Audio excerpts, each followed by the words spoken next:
Welcome back, everyone. They've survived gruelling tasks, ferocious sessions in the boardroom, but tonight, this year's final 5 Apprentice candidates face their biggest grilling yet. That's right, because you know why? It's interviews week. Lying in wait, unearthing the truth behind the headlines, publishing pioneer Mike Suter. What makes you think that bigger, more established recruitment companies are going to let you come and eat their lunch? Putting the business plans to the test, founder of a global design agency, Linda Plant. You've got nothing tangible to show me, and you don't actually know if the ingredients work, do you? Just give me a yes or no answer. Getting under their skin, boss of a billion-pound media agency, Claudine Collins. You seem to be more of a people pleaser than someone that's really confident of their own thoughts. I personally wouldn't agree with that at all. Back to crunch the numbers, Lord Sugar's longtime friend and business associate, Claude Littner. You've given me some random numbers that are unintelligible to me. I can't vouch for anything. Well, we got there in the end. And ahead of tonight's penultimate episode, joined by this year's Apprentice Final 5, Trey, Flo, Phil, Paul and Rachel. Oh, welcome to all of guys. you. Now, of course, we couldn't talk to them without Lord Sugar's right-hand man, Tim Campbell. So good to see you as well, Tim. Hey, Tim. Likewise. You've got all official now that these guys are... I've got to get into the mode. Just putting the scary face on. In the final stages now. You've got all weird. They bring it out with me. You were lows when you were that. We know he's nice. We know he's nice. He's gone into the boardroom now. It's good fun, it's good fun. Trey, let's start with you. Yep. I mean, you say you're the oldest of the bunch. You don't look at the oldest of the bunch. How did it feel, babes, when you got your tune in the boardroom? What was that like? Oh, that was hilarious, because I wasn't expecting that. And then when I just heard the dun, dun, dun, it was a mixture of, like, no, because there's too many vocals to go on an ad. So good. But I was like, yeah, a little bit of royalties. I was like, Birdie, you're on my team now. I didn't know what team he was on when he played that, actually. Isn't it good? It was so good. Hang on a second. Has Lord Sugar heard that song?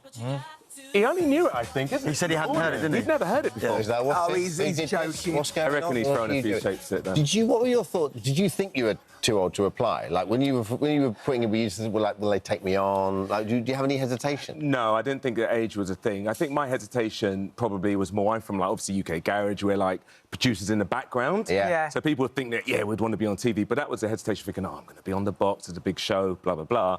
But after that, I was just like, no, I love this programme. I'm a massive fan of The Apprentice. Yeah, he's so good, isn't he? Huge fan of Lord Sugar. Like, he's, like, literally one of my idols. Really? Yeah, literally What's one of my been idols. your favourite task to do? Oh, so many of them. But I would probably say Formula E. Oh, I love cars. Yeah. It was creative. It had every ingredient in there. You know, I had to do the public speaking thing, which I absolutely You love. were all Like, give over me it, a weren't you, mic. Trey, you're too shy, I think. Give me You're a too mic. shy.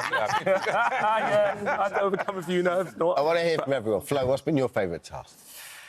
I think, you know, for me, it was the cheesecake task, because I was so far out of my comfort zone when Trey was trying to teach me how to rap. Yeah, couldn't be further from it. But, you know, if anybody was going to teach me how to do it, at least it was Trey. Absolutely. Trey, what do you call her? What's her nickname? She's like MC Flo, isn't it? or Cardi Flo. Cardi Flo. Hey, I'll take that. I'll take that. But never rapping again. Never? You wouldn't even, like, bring it back just for this show now? No. Got to drop you a beat. No. Okay. No. Tim, how important is that to get the guys out of their comfort zones when it comes to these tasks? I think all the way through it, because you'll see there's such a variety of tasks. Lord Sugar's really looking for individuals who have that flexibility, but also understanding in order to win, you have to work as a collaborative team. So it's no good having a massive ego where it takes over, and all of these candidates have shown that. That's why they're in the finals. I love that about The Apprentice, because you see the people with, like, the huge egos, and every year you're like, why are you being like that? Because you know you're going to be out so quickly, you know? I mean, what's so incredible is you're all very successful in your own right, and Phil, you've obviously got a pie company. I was wondering, did you bring me any pies? No, I'm sorry, Alison, I didn't. I should have. You know what, that's normally normally my best currency. Pies get me everywhere, but I'm sorry, I didn't bring them. But have you enjoyed your experience? What have you... Because you've had quite a few losses, haven't you?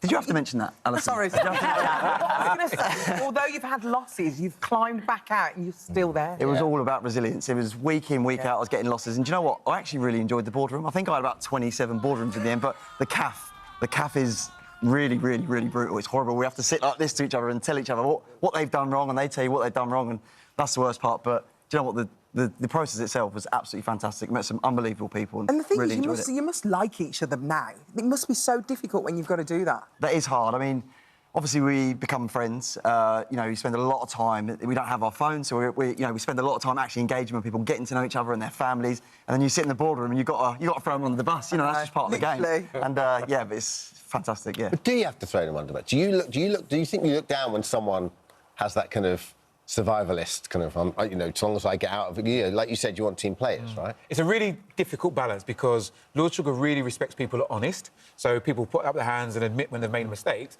but he also doesn't like people who flip-flop when he wants a direct answer. Yeah. So he's like, who was responsible for this? And then people try and be diplomatic in the beginning, like, well, it could have been this. He's like, tell me the truth. So he really, really advocates people just being honest and direct. I never forget we did a little film with him for the NTAs, and the whole thing was when The Apprentice first started or whatever. And I went in and he went, what do you want me to do then? And I explained exactly what I wanted him to do, and he went, no, we're not going to do like that. And then repeated to me, pretty much word for word, what I just said to him. That's how we're going to do it. And I was like... That sounds familiar. All right. Yeah. That sounds familiar. Paul, so what's this about Paul doing a bit of body popping? Okay. Well, moves. Come on, you can do it. Well, my day-to-day job is obviously I'm a dentist honing in on restorative aesthetic cosmetic, but I can body pop. Do you want me to show you? Yeah. Yeah. To get up? Are you going to drop me a beat? Lewis, director up there. All right. Dem, are you going to join me, or we might do it solo? Join him. No pressure. That's all right. It's not too bad. It's not too bad. The architect. More royalties. Do you know what? I'm not going to lie, though. Donning that blue morph suit, that was probably the most fun I had. Because we genuinely thought when we did it as well that we created probably the best thing that's ever happened on The Apprentice. But when we went to the boardroom, it was a completely different story. It always is. Absolutely brilliant. Have you kept the suit, though?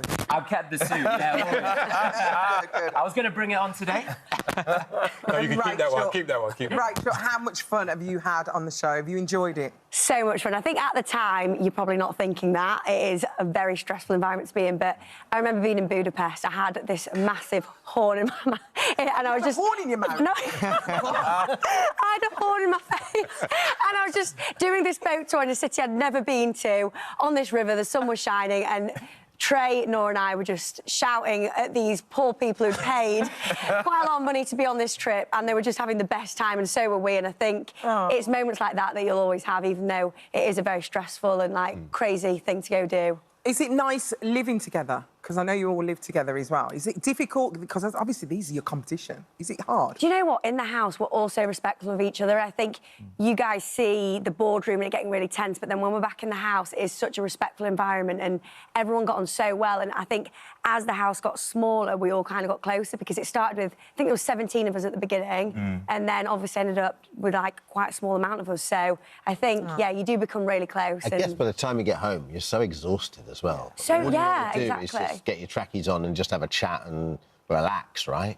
Oh, and yeah, and the thing is, you've got no distractions. You haven't got your phone. You've got so good, just need to make talked about earlier on or... about obviously kids and screen time, but has that been healthy for you guys as well? Less stressful. Unbelievable. Absolutely. It actually opens your mind to, you know, proper conversations and real connections. It's actually taught me, like, the phones are really bad. So have you not got your phones now? I know we have them now. Oh, you've got them. This is what we film. Speak to each other. Is one of these an actual winner now? Do they know one? Well, who's after tonight's show, you'll find out who's going to be so the one final. of you is a winner. is it going to be another woman? Because obviously for the last 5 years, it's So Alison, what you're going to have to do, Alison, I know you're desperate to find out. You're going to have to watch and then watch next week to see what happens. But tonight at 9 o'clock, you can watch to see how these individuals get on with Lord Sugar's most trusted advisor. What do you think, Tim, is the secret of this show's longevity? Because, you know, every year it rates so well and people engage with it so well, and also, like, people get so much success out of it. I think a huge part is Lord Sugar himself. He's such a formidable character who's actually voluntarily going to support the next generation of entrepreneurs, and that's a great thing, I think. We often talk about the American dream, but he epitomises the British dream, and he's giving another person the opportunity to follow in his steps.